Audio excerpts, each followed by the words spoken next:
doing a game pickup and a video games ramble. I'm going to be alternating, if I remember. Probably. Between soft-spoken and whispering in this one. I don't know how long it's going to go. But I got a PS5 game. I think I mentioned in another video. You can see it in the thumbnail. Deathloop. Got it off of Amazon. I had a $5 coupon, so it's $22.71, so $17.21. I think it ended up being 19 something because Amazon, instead of just applying the coupon to the $22.71, making it $17.71, they add the tax onto the $22.71, the final total, and then subtract from it. Which for their side makes more sense because I get more money.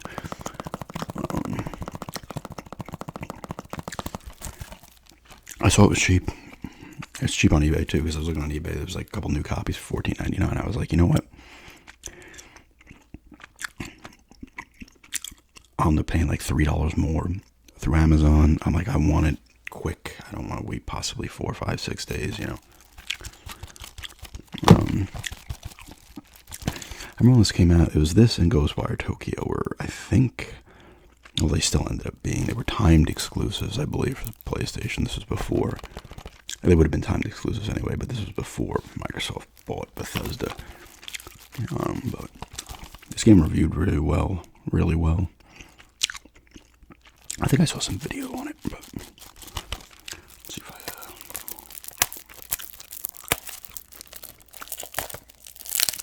pop it open.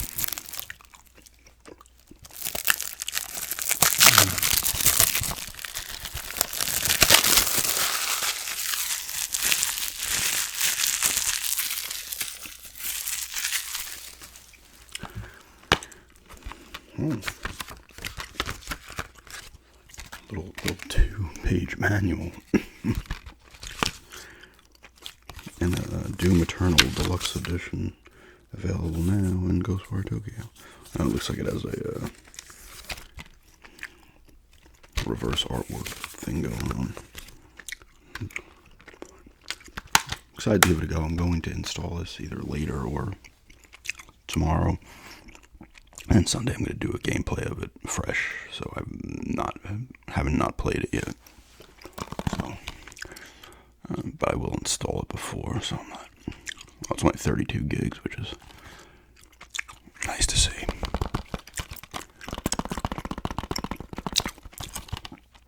And this was only on the newer consoles. I'm pretty sure this did not come to the older ones, but Deathloop. If anyone's played this, let me know how it is. But another game for the PS5 collection.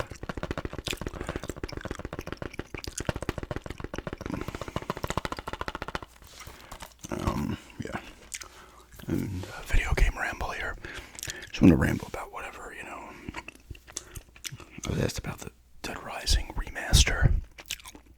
Or was it just a straight remake? I'm all about that. I love, like I've talked about, the first Dead Rising is my favorite in the series, even though it's not the best game. I think Dead Rising 3 is the best game in that series, just from a gameplay perspective and everything. But Dead Rising is my personal favorite. Apparently, the guy who voiced Frank West is not going to voice him, but did he voice him in 4? I feel like he didn't even voice him in Dead Rising 4. But I could be wrong. I thought he had left already. I know for a fact he voiced him, right, in the first one and Dead Rising 2 off the record. But I thought he did. He wasn't there for the 4. 4 was a solid game. But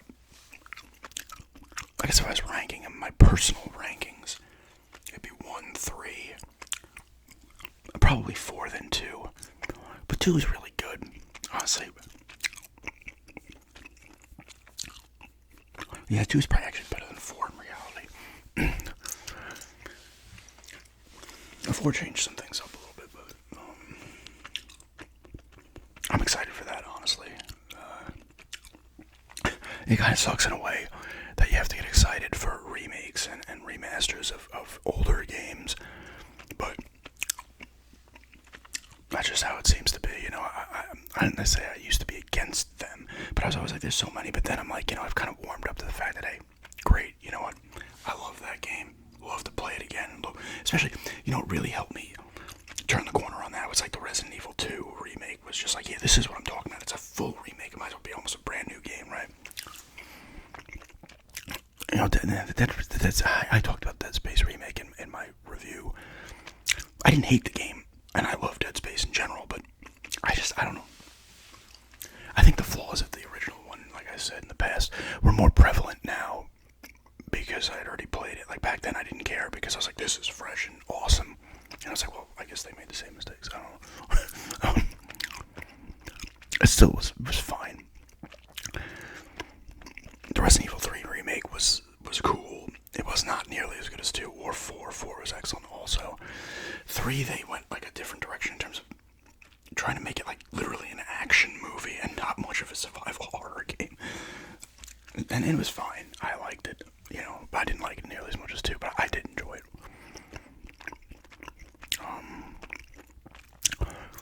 The Shadow of the Colossus had the remake on the PS4. Tony Hawk 1 and 2, which I have, which is fun.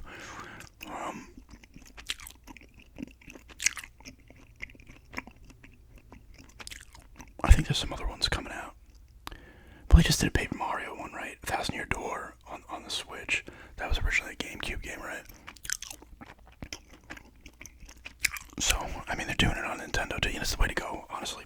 If people are buying them and people want to, as long as it's like a remake, in my opinion, if it's remade, like what they did with The Last of Us and The Last of Us 2, that doesn't do it for me. I did play The Last of Us remastered. Well, I wanted to play the DLC and I played some of it. It was cheap, and I was like, you know what? I want to revisit that game. I have not done the remaster or whatever of 2, and they did have a lot. I think like Sleeping Dogs got that treatment, like random games got that treatment, like Rogue Warrior, like strange games they choose to do it with. I want full-on remakes at that point. I don't want remasters. And the thing that was cool about the Resident Evil ones is that you're going back to PS2 era, and then, for 2 and 3, you're going back to the original PlayStation era. I mean, 2 and 3 were also on 2 was on the N64, 2 and 3 were also on the Dreamcast, I believe. And then they ended up on the GameCube and that little thing. The GameCube actually re-released them all. So realistically, you could have, up until Resident Evil 4, 0 through 4, you could have on the Cube. Because they did the Code Veronica. I think they ended up getting Code Veronica X. They got, did they? Yeah, they did get Code Veronica X, and they got 2 and 3. I don't even know if they were remasters. I think it was literally just the original game on the GameCube disc. I don't know for sure, though. I'm like looking at the game shelf now, and I'm like, what else would be cool to have like remade? I think somebody actually said it in a comment. Yes, The Return of the King. If they remade The Return of the King and the Two Towers, that would be pretty friggin' sick. You're almost gonna see it where that ends up being the thing. Like you're gonna see, like, say, just 100. Obviously, a lot more than 100 games are gonna come out in a year, right? If you're counting like AAA titles, indie titles, kind of medium budget titles. Obviously, you get well more than 100 games in a year, but just for the sake of this 100 games, you get 100 games. It's gonna be to the point where 50 are remakes, 50 are new.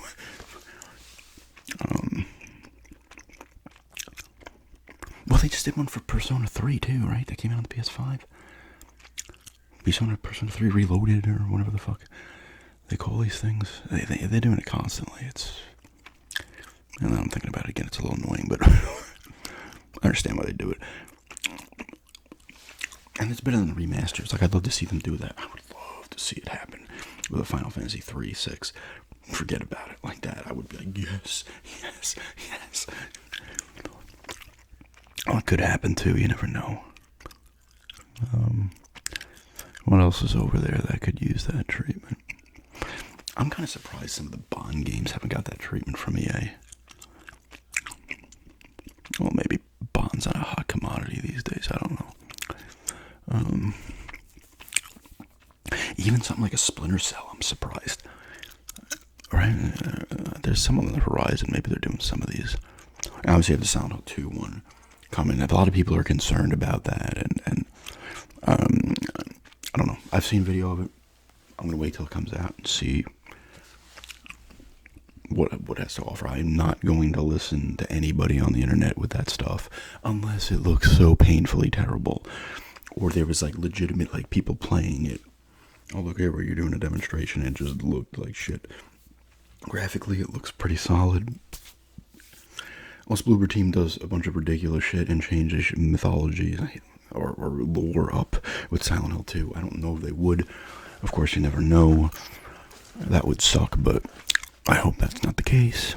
I honestly could tell you I'm probably going to enjoy it. It's not going to hold a place in my heart like the original, but it's coming out $70 too, which it better be damn well good for that price because I'm going to buy it day one. I do hope it's good though, honestly. I'm going to be disappointed if it's, if it's just solid and I'm like, it's cool, it's an updated version, not much else to it, fine. And maybe similar to like a Dead Space remake, right? They're not doing too much.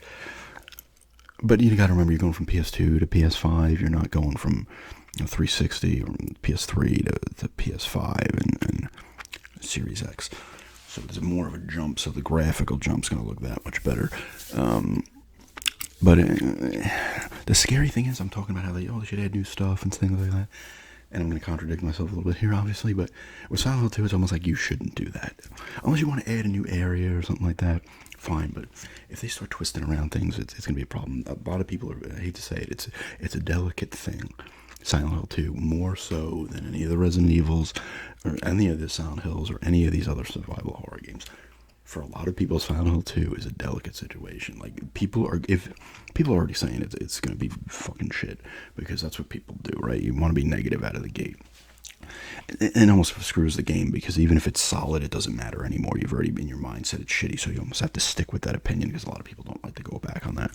Even if people are saying it looks amazing, and it comes out and it's shit, they'll still be like, no, it's, you can't, like, I can't, God forbid, I just sit here and say I was wrong. But I hope it's good, because I'm going to be extremely disappointed if it isn't. But at the end of the day, I will tell you I'm disappointed in a video. Maybe I mention it here and there in passing, and I will move on or play the original version. Well, it's the remastered version, which got shit on too, but I played some of it. I did a gameplay of it that might have been 2020, and I thought it was solid enough. There was different voice actors. You were able to switch from the original, I think, to different voice actors. But we'll see. I don't know. I hope it's good. I think this one has different voice actors for everybody. I think. Metal Gear Solid 3 is getting one. Now that one I'm interested in, because I never played the full. I definitely didn't play it full. I want to say I did play some of it on the PS2. Yeah, it was only on the PS2, right? That was an exclusive for the PlayStation 2. I did play some of it. I'm trying to remember. I'm pretty sure I played some of it. That's the one where, like, what was the guy called? The End. And if you literally just, like, set the controller down for a while, he just dies. Or some shit in the weird shit. That's the kind of stuff I like, that goofy kind of, do something weird with the controller. I know the first one, you'd had to do something with the memory card, right? Or I know it would tell you your memory card was corrupted or something. Similar to what Eternal Darkness ended up doing later on the GameCube, where I remember playing that game and I'm like, why is the volume going up? I didn't sit on the controller, and then it's the game actually screwing with you. Your memory card's corrupted and stuff.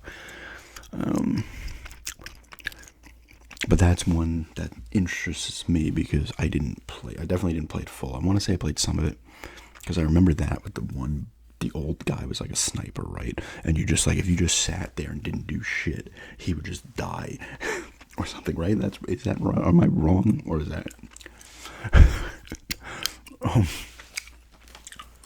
which is kind of, actually, if the guy's super old, it makes sense. Just wait it out. He's going to die. What else? But that's the thing with the remakes, right? It's like, if I didn't play it or I didn't complete it, I'm going to have more interest in it. It's a fresh game at that point, because you never played it. Kind of with...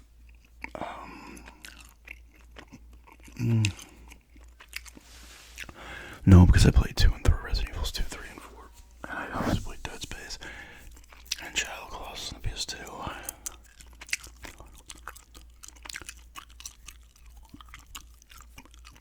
Like with the Tony Hawk 1 and 2 remake, I didn't do everything in those games originally, but I played a ton of them.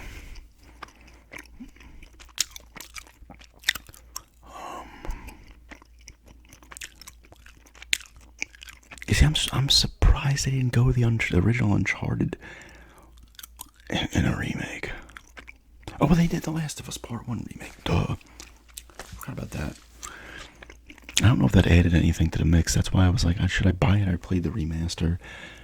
You know, if I want, maybe at some point, if it's like $20, I'll pick it up because it does, like, graphically, it looked phenomenal. I completely forgot they did that. So are they gonna do a 2 remake too? I don't know.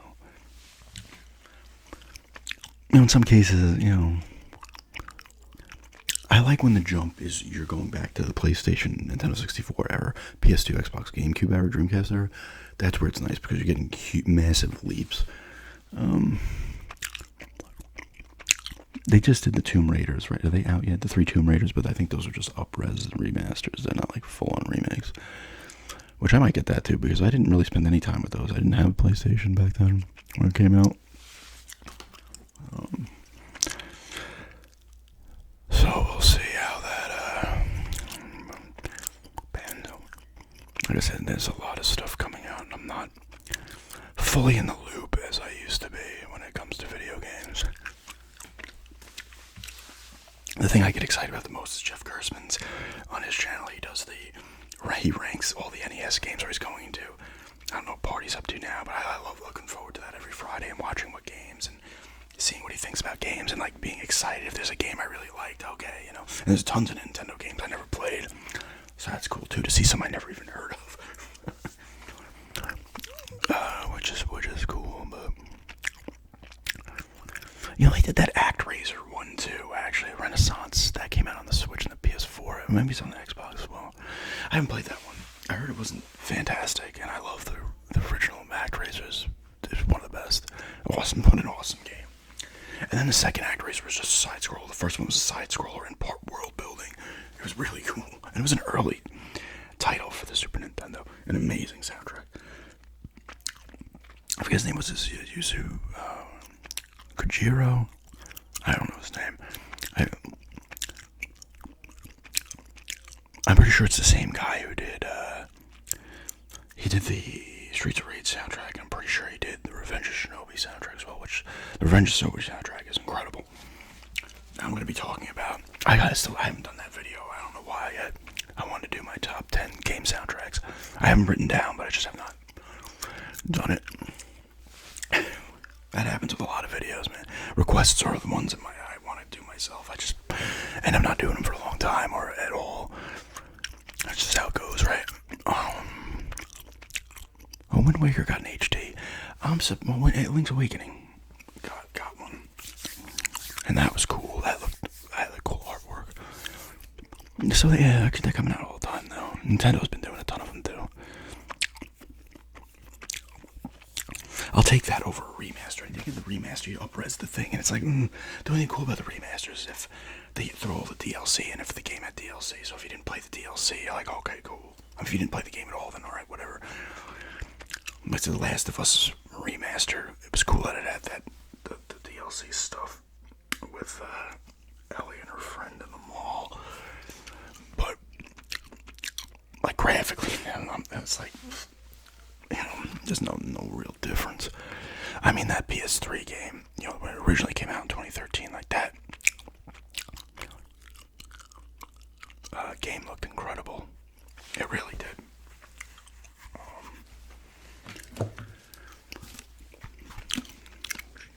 It was a late era title. Because I think that and GTA came out like well less than a year before the like it was maybe a year before the PS4 came out and the Xbox One.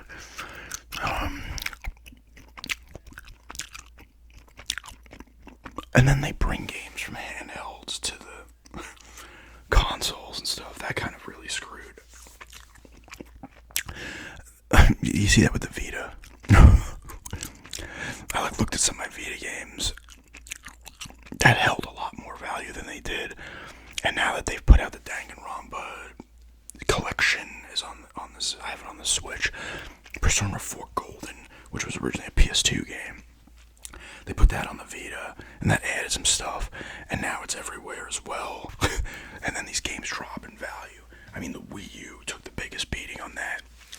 Like, you'd think, oh, Wii U games are gonna have serious value because the system didn't sell well. Nope, they just put them all out on the fucking Switch. Pikmin 3, Tropical Freeze, like it was in the cover, came out everywhere.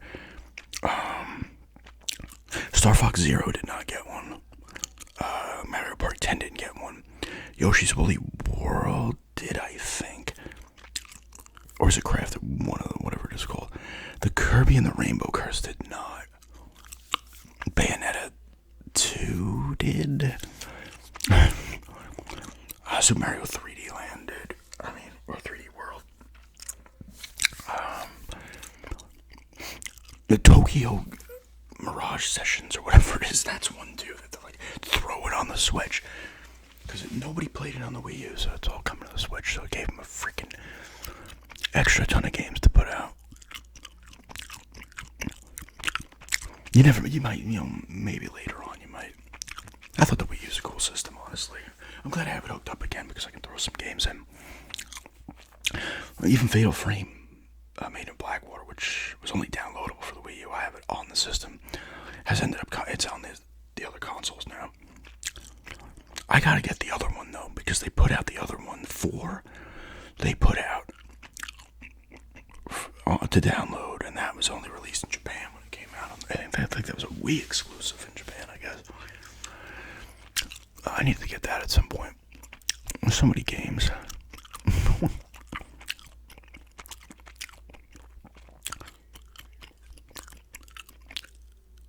I swear there's too many games. I look at my, and I have a nice collection, let's be honest, but it's not, you see people on YouTube who have 5,000-10,000 games, 1,000, 2,000 games, and I'm like, I look at mine, and I'm like, wow, it's fairly overwhelming what I have, and I probably have maybe 400, maybe a little more. And I'm thinking like thousands. You see these videos, and I used to watch them a ton back in the day. When I first started YouTube, people had a big collection, now they have more. Their garages or their basements are literally just video games. And it's awesome. You see a cool setup in someone's basement where they have some arcade cabinets. They have their video games everywhere, sections for each one. I think the guy's name was, I don't know if he still makes YouTube videos. The Last Gamer, I think he's Australian. He literally set up his house. It literally looked like a giant game store. It was nuts. It was not, you're like, part of you's like, that's incredible, and part of me's like, I wouldn't want that. But you look and you're like, holy shit, that looks awesome.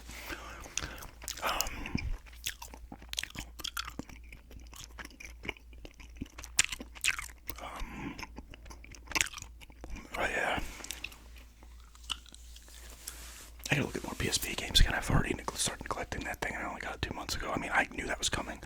The second I bought that thing, I knew I was gonna put it aside for 6 months and play it again randomly. It's like the Oculus Quest 2. I ain't calling it the Meta Quest 2. They have the 3 now. I haven't touched that thing in fucking 10 months probably. And it's cool. Listen, I think I paid $300 for that, and it was worth it literally just for Resident Evil 4. Playing that in the VR with the controls and doing this with it was incredible. Such an awesome game experience.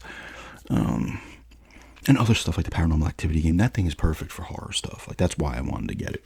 I have like a National Geographic thing on. There's a cool Vader game too, and pinball, Star Wars pinball I have, and one or two non-horror games, but it's mostly horror games that I have on there. I think there's one called the Dread Halls, some kind of haunted mansion place or haunted house or something. The Paranormal Activity one was cool. Resident Evil 4 was fantastic. Is there another one I had on there? For VR, horror and VR are freaking made for each other. I have not kept up. They probably added a bunch of new stuff too to that. There was some kind of Assassin's Creed game that came out and that looked kind of cool. Maybe I'll pop it on again one day. I don't regret getting it just because of the experiences I had with the games that I played were just well worth it. Resident Evil 4 alone was almost worth $300, and I know that sounds kind of nuts, but it was just such a cool experience. You know, I'd play that thing for 45 minutes, and I'd pop the thing up for a couple of minutes, because you don't want to play that thing too long. Even, like, after 20 minutes, you're like, ugh. But you start to, like, messes with you a little bit. But just everything, like, loading the shotgun, doing this, going like this, using the knife, and you're going like that and stuff. It was awesome.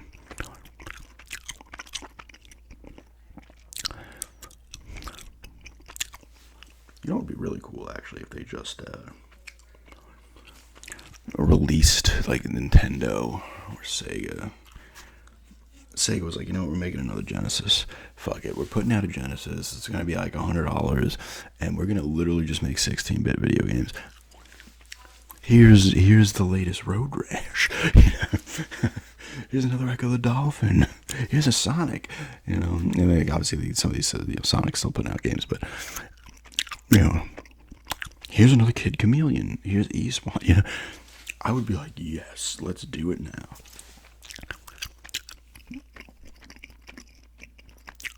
I mean, they made their little, mini that they all have now, and there was a lot of good games on that one. The Genesis Mini had a ton.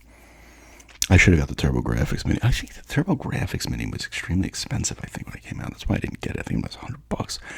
The only one I have two of them, because I got the one at the garage sale. The only one I ended up getting was the PlayStation one, and then someone had gifted me. Thank you again, did that. The little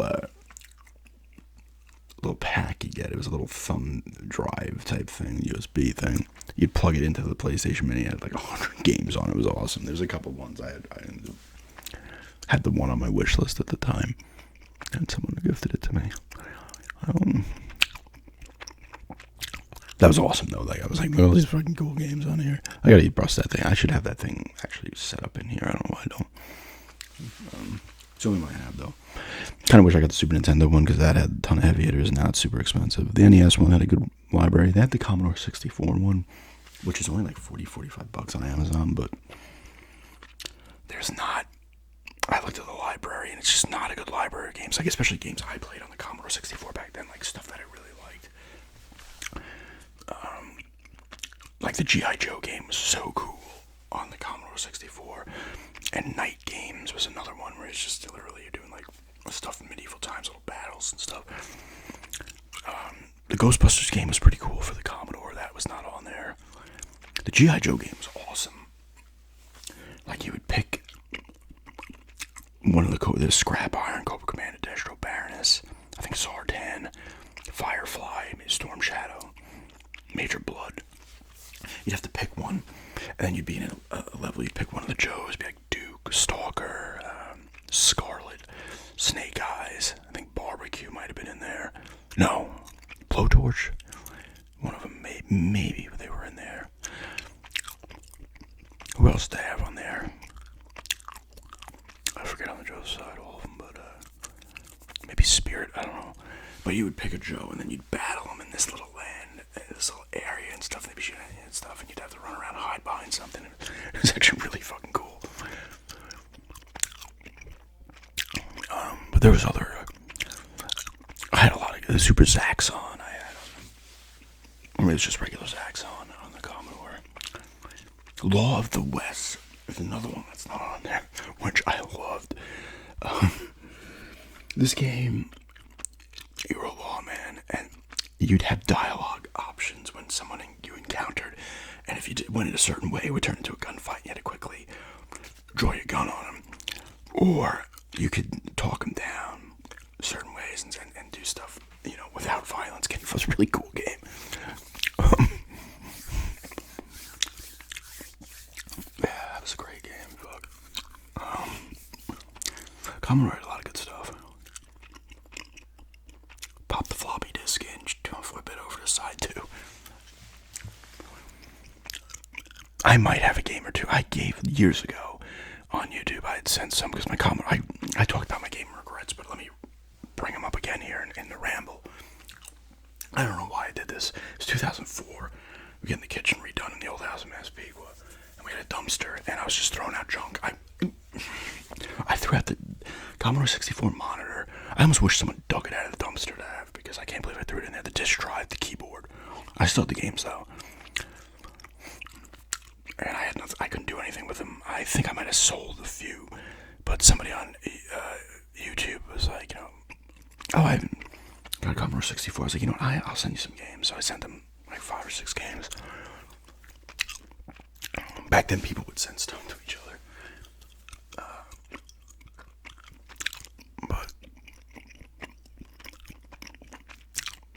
And then, this one hurts more. I mean, I would have sold it myself probably. This was 2006. I'd gotten the 360, but I had gotten the one. Well, I got the 360 memory card because I didn't get the one with the hard drive. It was $100 cheaper, so I had to get a memory card to save the games. And these games still weren't that big. And, well, just for the saves, I guess. And, yeah, because it didn't, at that point, it didn't install the game, so it was for the saves. And eventually you could download the games on there. But I got Elder Scrolls. And I spent all my money at the time on the 360. I'm like, I need a game. I want Elder Scrolls. I got this thing for Elder Scrolls Oblivion. And I got like the special versions. It was like $60, $70, like $70. And my friend lent me the money. And I was like, you know what? I'm like, yo, because he was selling stuff on eBay at the time. Actually,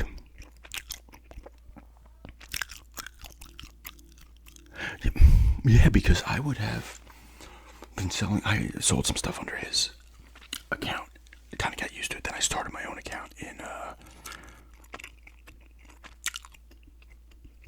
this would have been July of 06. I think I sold some stuff. First started selling on my own account. Right? Yes, because I sold, on his account, I sold Silent Hill and Silent Hill 2. Now, at the time, I talked about Silent Hill, I got it for free. And Silent Hill 2, I got it for like $3 at GameStop. I think it was $6, but I had a couple extra dollars in credit. This is only $6. This is back in probably 2004 or 2005. And, the movie had just come out. It was like maybe May or April or June. No, this would have had to have been before. Maybe the movie was just coming out because I'd gotten the 360, I want to say in April of 06. So the movie must have just come out. And people were all about Silent Hill. So I sold the 2 of them at the time. This was an incredible price. I think I sold the 2 of them. After fees and everything, I think it ended up with like $75 or $80. Which was insane for the time. But the movie came out, people was, oh my god, Silent Hill, I need everything Silent Hill. Now, Silent Hill 2 price sells for $1.50. The first one price sells for $1.50. And then I ended up getting the PlayStation, the 360 with that money. But I was like, oh, I'm gonna make some quick money, boom. Anyway, sorry. Instead of paying him back to like $70, $75, I was like, hey man, you know what it was? I think I borrowed the money for the game and the memory card then. But I was like, I'll give you this TurboGrafx and some games. And he's like, alright. Now at the time, the TurboGrafx, he wouldn't sell it for a shit ton. But I was just pissed in general, because like a month later, I was like, why'd I do that? I still had some games that I ended up selling. I still had Bonks, King of Casino, Dungeon Explorer, Sports TV, World's TV Football or some shit. Pac-Land, I think. I had a good amount of games for TurboGrafx, and that was my original TurboGrafx from back in the early 90s. I was like, why'd I do that? I mean, I would have ended up selling it myself, but I was kind of just like, shit, I would love to have that now, but TurboGrafx is an expensive system. I love that system. TurboGrafx 16, Bloody Wolf was another awesome game for that system. Keith Courage and Alpha Zones.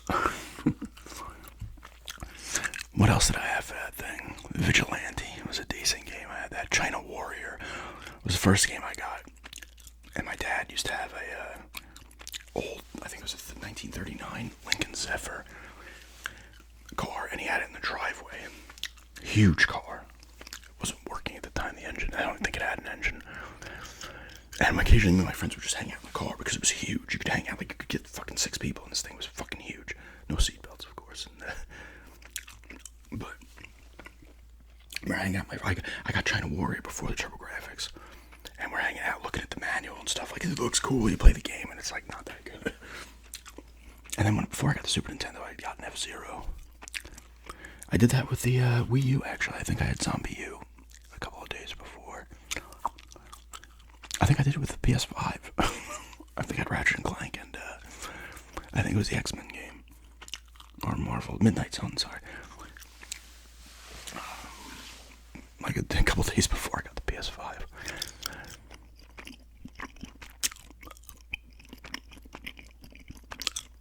But, you know.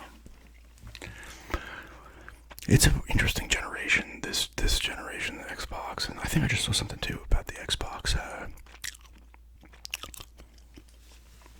There's a Game Pass new tier where you're going to be able to play your games on like a Amazon Fire TV, where you can play them through the cloud. The games, now I assume they're going to be downgraded versions of these things. They're not going to look like they would normally look, I would think. I was like, damn, man, Microsoft is really now. Like, part of me's like, that would be kind of cool, and part of me's like, how bad is it going to look? Is it going to run poorly? I don't know. There's something to think about if you don't want to buy if I don't want to buy a Series X. But I feel like a new Elder Scrolls, like, is that going to be able to run through the cloud smoothly? I don't know. I thought that was interesting. What was I just saying before I literally just switched subjects freaking mid-sentence? Oh, this generation PS5, you know, honestly, I think I've talked about it before. Honestly, it's not that great of a generation, to be fucking honest. It's not. It's just not. I played some fucking awesome games. Ghostwire Tokyo is phenomenal. Final Fantasy VII Rebirth. There's a remake came out on PS4. Rebirth, one of the best. I love that fucking game. That game was phenomenal. Siberia, the World Before was really cool. Jedi Survivor was solid. Dead Space remake was, decent enough. Resident Evil 4, well, I played that on the PS4. I'm trying to see my PS5 games there. I can't see them all. Ratchet and Clank is really cool. Plague Tale Requiem is awesome. But I don't know. I haven't played like God of War Ragnarok and stuff like that, but I don't know, like, and the same thing with the Series X. I don't have one, but I see the games they put out. I feel like the PS4 and the Xbox One had much, and it's been almost 4 years now.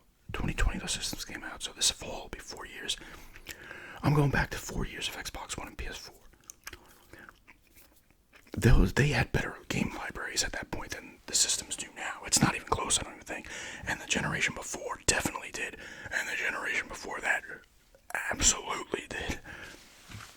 You go back to that. I think, honestly though, the indie type stuff and the smaller budget stuff kind of saves this generation because you get a lot of cool, interesting stuff through that.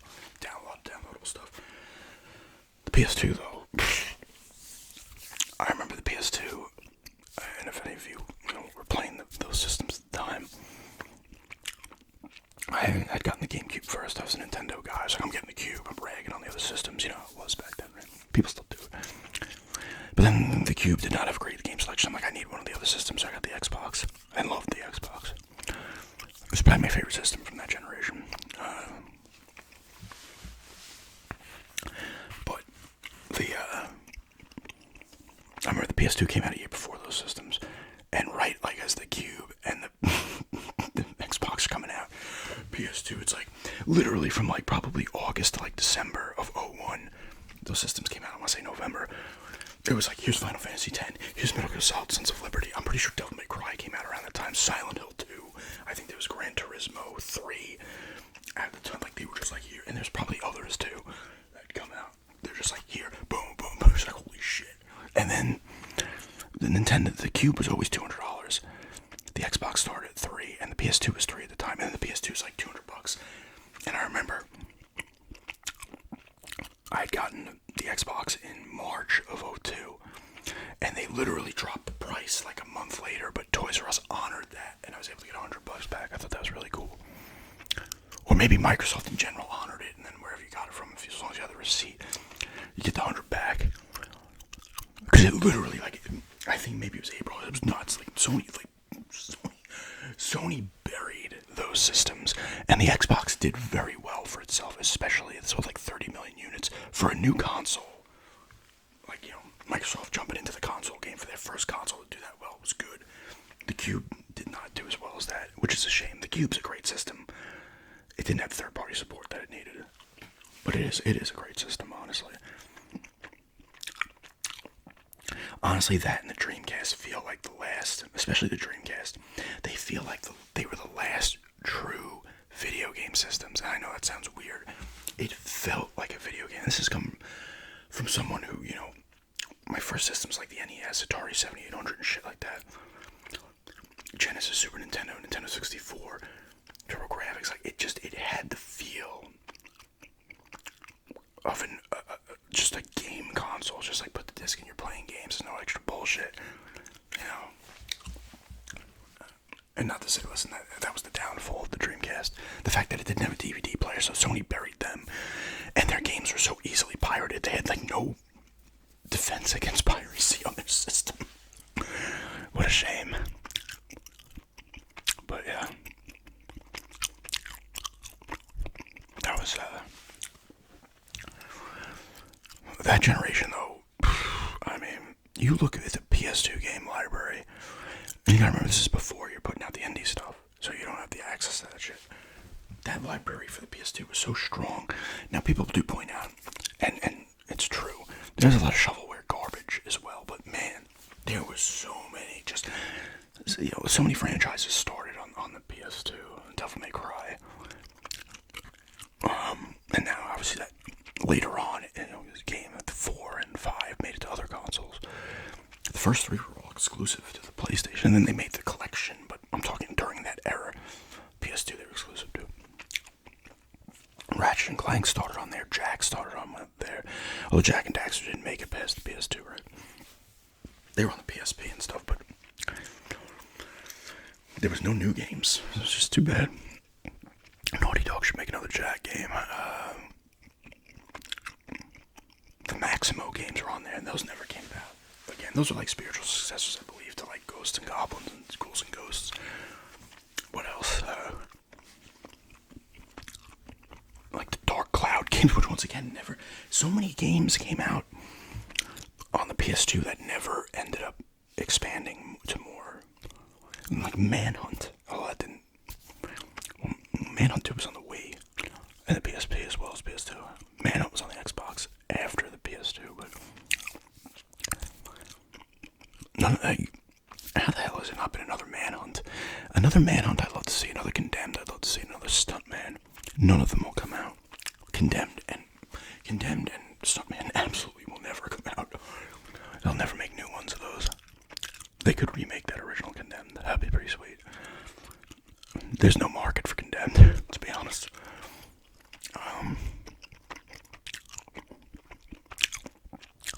There was all, State of Emergency started and ended on the PS2.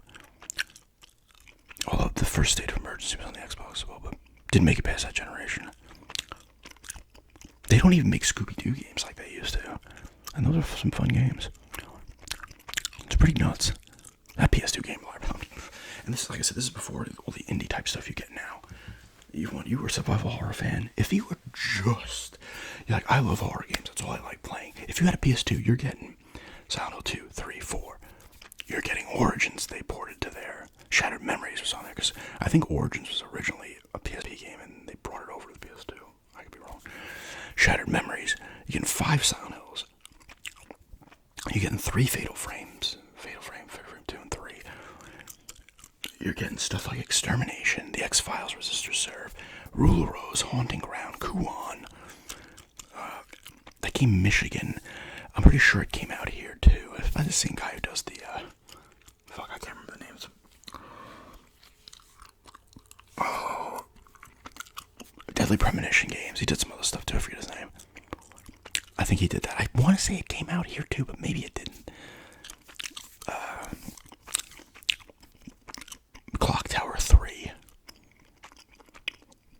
And I'm definitely missing probably a bunch.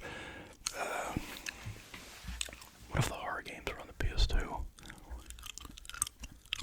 And you had Resident Evils, you had Code Veronica, the 2 Outbreaks, Resident Evil 4, Code Veronica X, Dead Aim was Dead Aim on the shooter. Was it like a shooter one on the PS2? You could have gotten by just on survival horror. Like if that's all you were buying too, and you somehow kept all. If you somehow just bought every single one of those games that I just said, and you never got rid of them, you'd literally have like $2,000, $3,000 worth of games. Like, I should have bought that Clock Tower 3. I talked about that from that. They had it $45 at GameStop. I was like, oh, it's about the right price. No, it sounds like $70, $80, $90 on eBay. I was like, when that took another jump. These survival horror games just keep fucking going up. It's nuts. If you get survival horror games for the older system somehow, you gotta hold on to them. They're nice little assets to have. Let me look. I think I've done this before. I'll end it on this. It's gonna be a pretty long one. I've done this before, though. I know I have.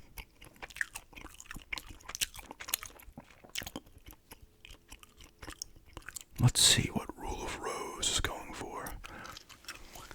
Oh, the obscure games, too, are on there, and they're expensive as shit, too. I played that first obscure game. I never played the second one.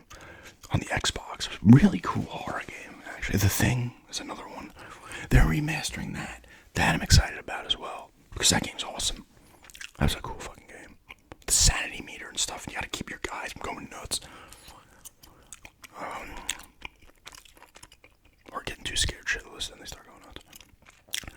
Let's see what Rule of Rose is going for. I'm gonna say it's at least $400 complete. Oh my god. Oh my god.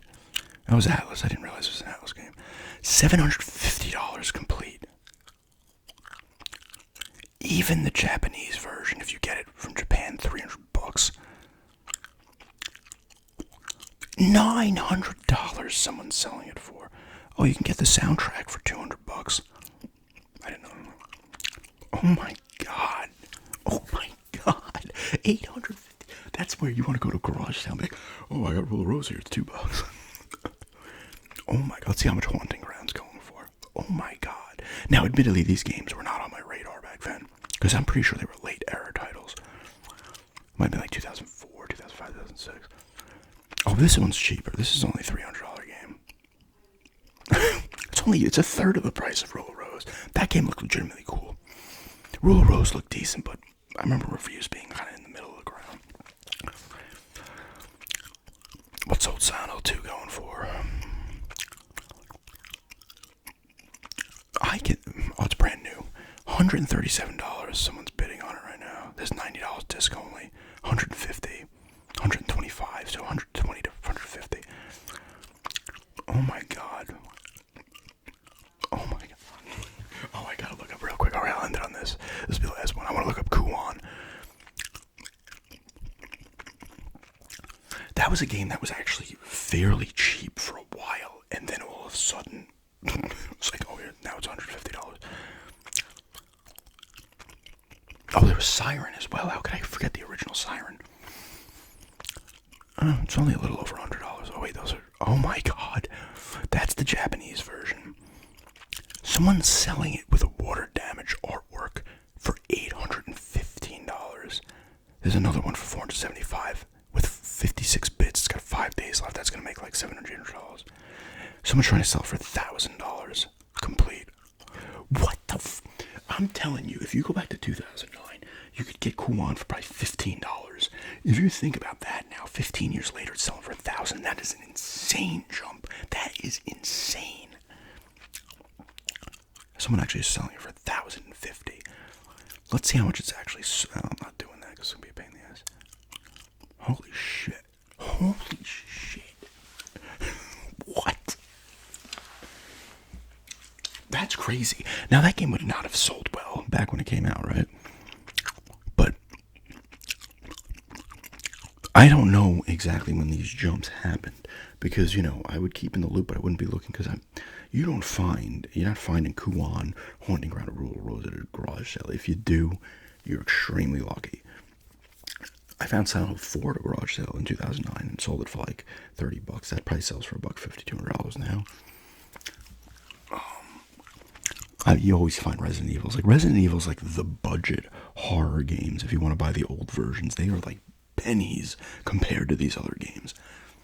The Fatal Frames, honestly enough, especially on the Xbox, you can get them for under $100, which is still expensive, but compared to $1,000, $800, what? It's crazy.